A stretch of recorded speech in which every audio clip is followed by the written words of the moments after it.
नमस्कार, खबरों का पंचनामा में आपका स्वागत है। मैं हूं आपके साथ अंशिका। हम लेकर आए हैं देश दुनिया की 5 बड़ी खबरें, जिनके विश्लेषण के लिए मेरे साथ स्टूडियो में मौजूद हैं कैपिटल टीवी के editor in chief doctor Manish Kumar. Doctor साहब, बहुत बहुत स्वागत है। धन्यवाद। सबसे पहले नजर डालते हैं हेडलाइंस पर।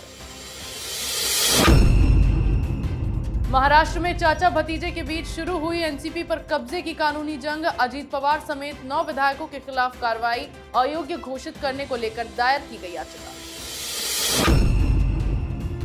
एनसीपी में घमासान के बाद एमवीए में नेता विपक्ष को लेकर शुरू हुई लड़ाई। कांग्रेस ने पद पर ठोका दावा, आपस में भिड़ गई पार्टी। दिल्ली शराब नीति घोटाला मामले में मनीष सिसोदिया को बड़ा झटका। दिल्ली हाई कोर्ट से नहीं मिली राहत, फिर खारिज हुई जमानत याचिका। महाराष्ट्र में बीजेपी के बड़े दांव से विपक्ष में खलबली। बेंगलुरु में होने वाले दूसरा विपक्षी महाजुटान टला। 13-14 जुलाई को होने वाली थी बैठक।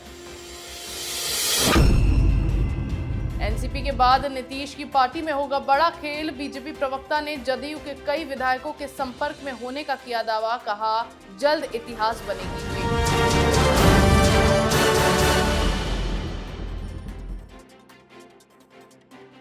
खबरों की शुरुआत में बात करेंगे एनसीपी पर कब्जे की जंग की। लोकसभा चुनाव से पहले महाराष्ट्र की सियासत में हड़कंप मच गया है। अजीत पवार ने बड़ी संख्या में विधायकों के साथ शिंदे सरकार का दामन थाम लिया, लेकिन इस सियासी भूचाल के बाद अब एनसीपी को लेकर कानूनी जंग शुरू हो गई है। दोनों ही गुट पार्टी पर अपना दावा ठोक रहे हैं। इसी बीच शरद पवार के गुट वाली एनसीपी ने अजीत पवार और उन 8 विधायकों के खिलाफ कार्रवाई करने का मन बना लिया है, जिन्होंने शिंदे सरकार में शपथ ली है। महाराष्ट्र एनसीपी अध्यक्ष जयंत पाटिल की ओर से बताया गया है कि इन लोगों के खिलाफ अयोग्यता याचिका दायर की गई है। डॉक्टर साहब, अब पार्टी को लेकर जंग शुरू हो गई है, किसके नाम एनसीपी होगी? देखिए, एक बात क्लैरिटी से समझ लीजिए, एनसीपी टूट गई है और शरद पवार के पास अगर 20 से ज्यादा या 20 भी एमएलए होते तो आज वो सतारा में नहीं बल्कि मुंबई में प्रेस कॉन्फ्रेंस कर रहे होते और ये दावा ठोक रहे होते कि ये सारे लोग जो भारतीय जनता पार्टी के साथ जाकर के मिले हैं वो लेजिटिमेट डिसीजन नहीं है, और इसलिए आपने पब्लिक से मिलने का कार्यक्रम शुरू कर दिया। आप ये बयान दे रहे हो कि पार्टी को फिर से रीबिल्ड करेंगे, मतलब आपने ये मान लिया कि आपकी पार्टी आपके हाथ से निकल गई है। अब रही बात कानूनी कार्रवाई की, तो हो क्या रहा है, टिट फॉर टैट चल रहा है।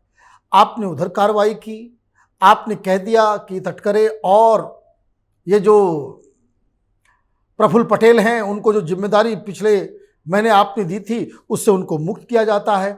अजीत पवार ने अलग मीटिंग कर ली, उन्होंने जो उनके खेमे के नहीं हैं और उनको दायित्व मिला हुआ है उनको नोटिस जारी करके उनको उन पदों से मुक्ति दिला दी गई है।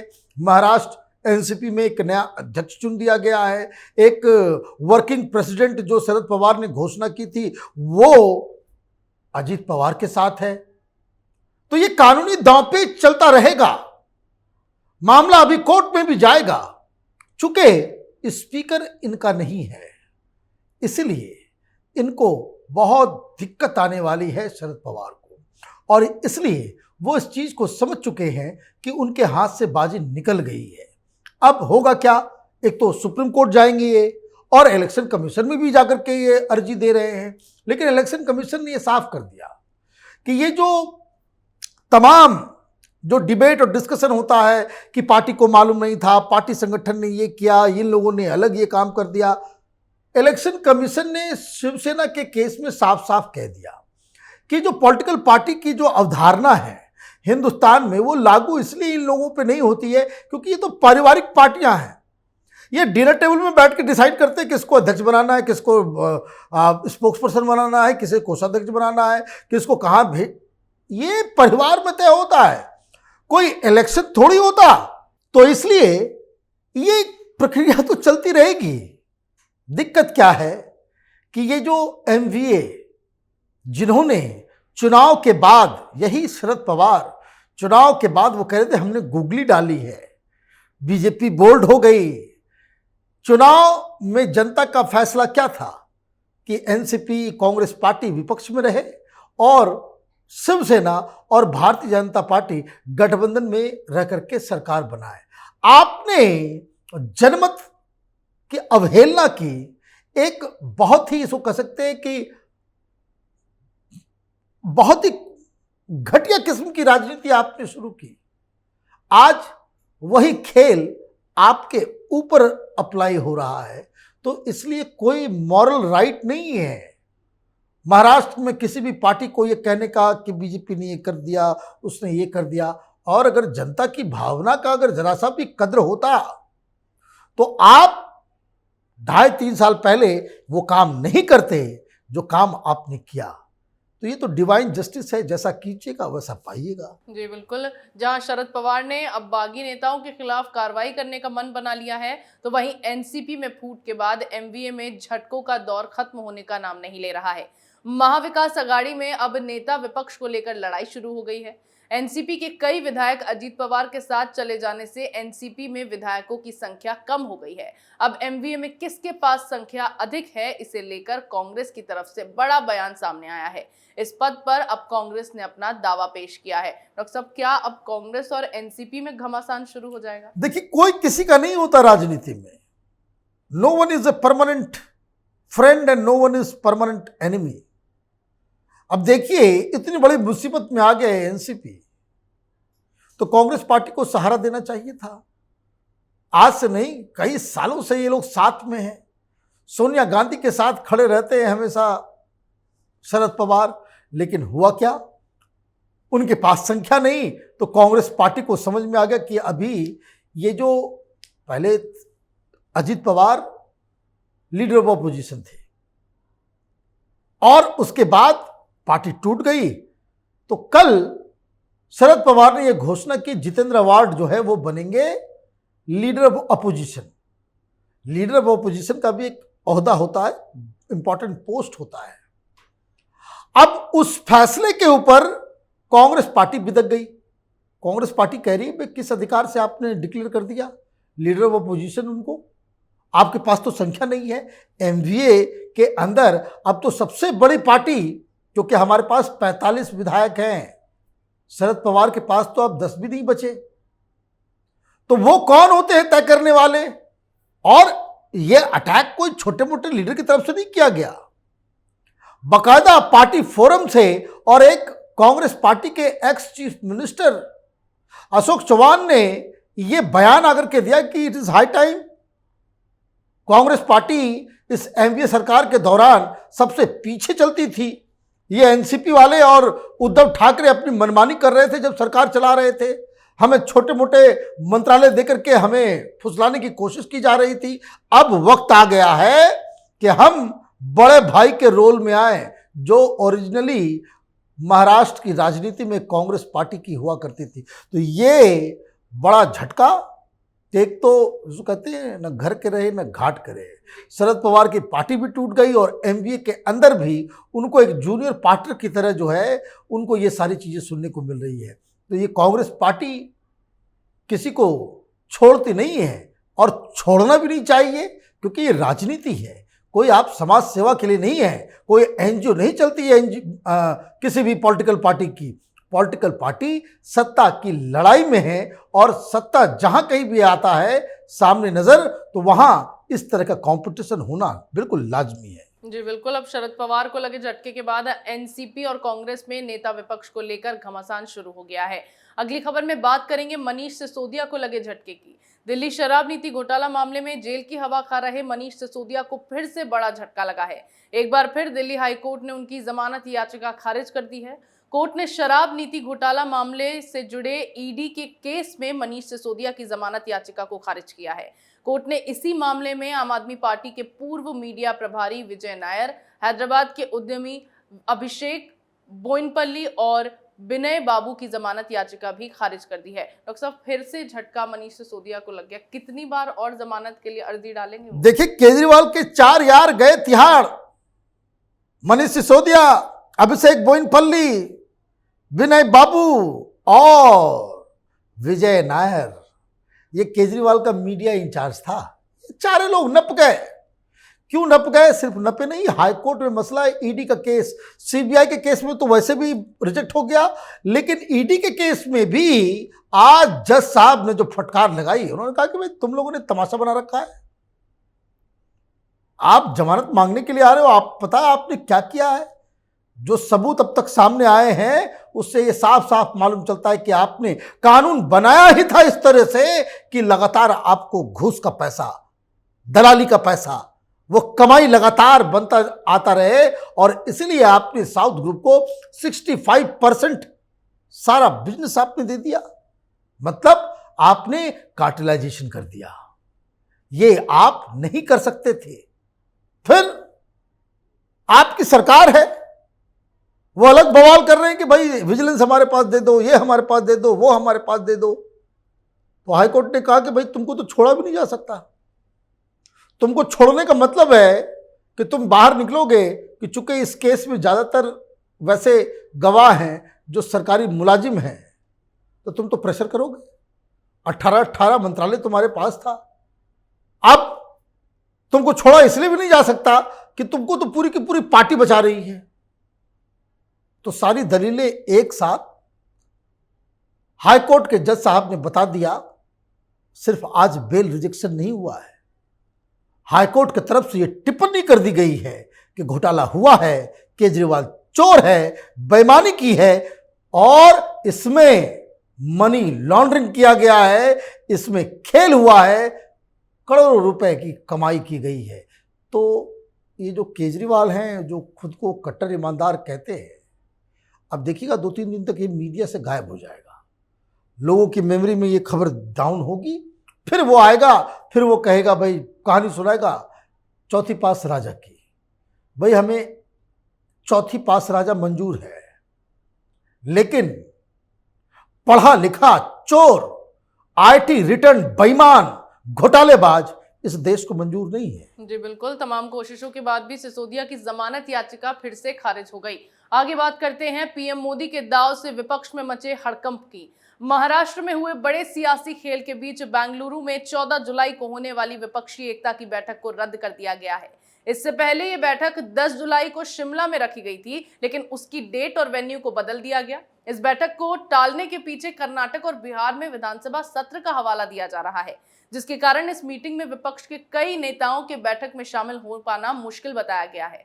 हालांकि अब मीटिंग कब होगी इसे लेकर कोई जानकारी साझा नहीं की गई है। डॉक्टर साहब, मॉनसून सत्र को हवाला दिया जा रहा है और बैठक को कैंसिल कर दिया गया, क्यों बैठक कैंसिल हुई?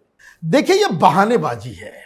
दिक्कत क्या है, इस घोषणा किसने की थी कि बेंगलुरु में मीटिंग होगी? ये घोषणा शरद पवार ने की थी। तो भाई आपने पटना में घोषणा की भाई शिमला में होगा, लेकिन शिमला में इसलिए नहीं हो पाया क्योंकि बवाल मच गया।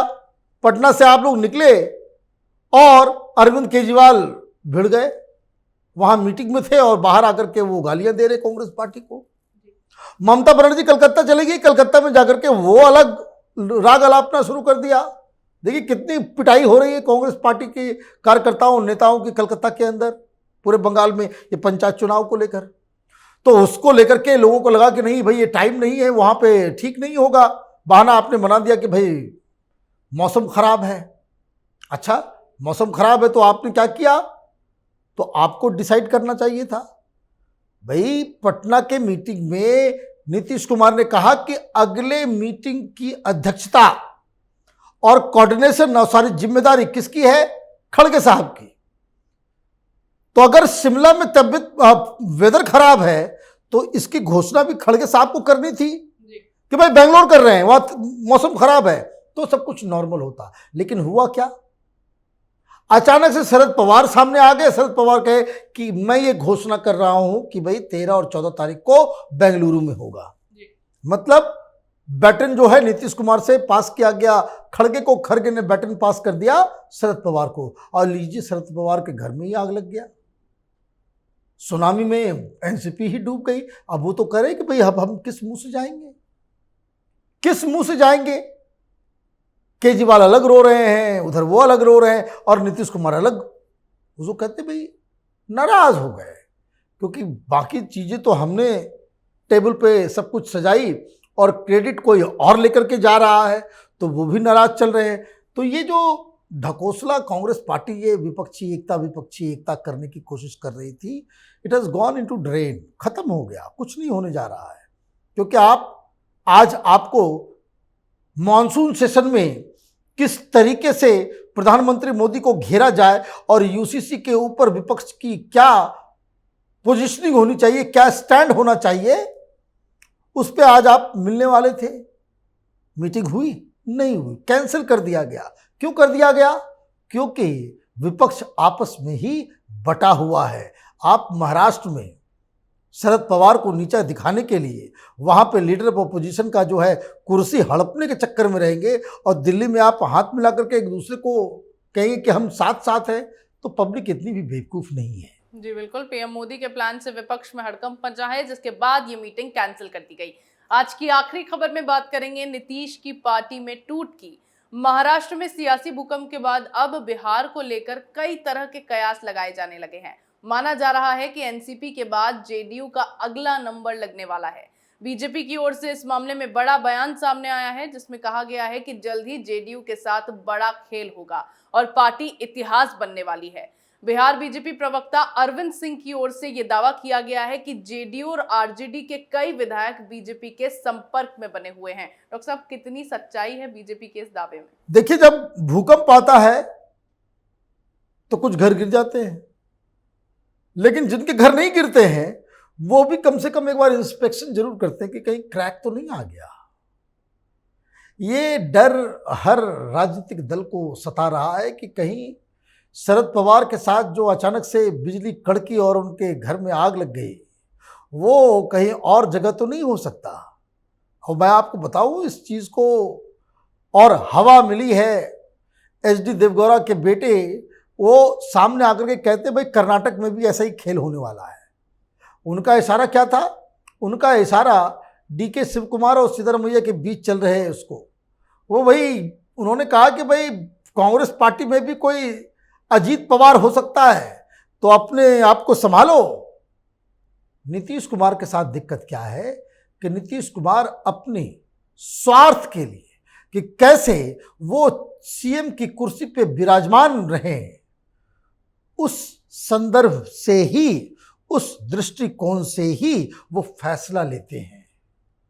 नीतीश कुमार बहुत ही अहंकारी, बहुत ही दंभ वाले लीडर हैं, और वैसे लीडर कि जिसके पीछे से जनता निकल गई है। जनता है नहीं, उनके एमएलए को दिक्कत होती है कि भाई तुम लोगों ने लालू प्रसाद यादव से लड़ते लड़ते, जंगल राज से लड़ते लड़ते हम लोगों से तुमने वोट लिए, और अभी तुम लालू यादव के गोद में जाकर के बैठ गए हो।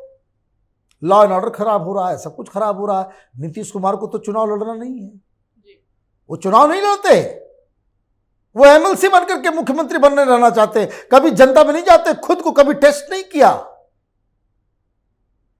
तो होता क्या है कि जो एमएलए हैं वो नाराज चल रहे कि भाई इसके चक्कर में तो हम हार जाएंगे। हर जगह थू थू हो रही है। तो इनको मालूम चला कि भाई कुछ एमएलए जो है वो नाराज हैं, बीजेपी के संपर्क में, तो 3 दिन से बुला बुला करके बातचीत कर रहे हैं कि हम तुम्हारे साथ हैं।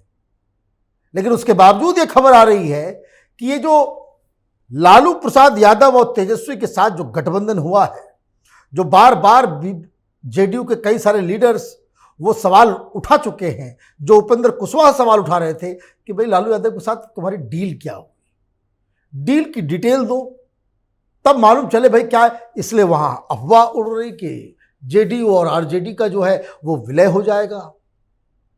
तो कई सारे कयास लगाए जा रहे हैं, लेकिन इसमें कोई शक नहीं कि जो हश्र उद्धव ठाकरे का हुआ, जो हश्र शरद पवार का हुआ, वही हश्र नीतीश कुमार का होने वाला है। बस वक्त मुकर्रर नहीं किया गया है। जी बिल्कुल, बीजेपी के इस दावे के बाद नीतीश कुमार घबराए हुए हैं और उन्होंने अपने विधायकों की निगरानी शुरू कर दी है। देश दुनिया की तमाम बड़ी खबरों पर हमारे साथ आपके विश्लेषण के लिए बहुत बहुत धन्यवाद। धन्यवाद। खबरों का पंचनामा में मेरे साथ आज इतना ही। अगर आपको हमारा ये वीडियो पसंद आया हो तो इसे लाइक करें, शेयर करें, कमेंट करें, साथ ही हमारे चैनल को सब्सक्राइब करना ना भूलें।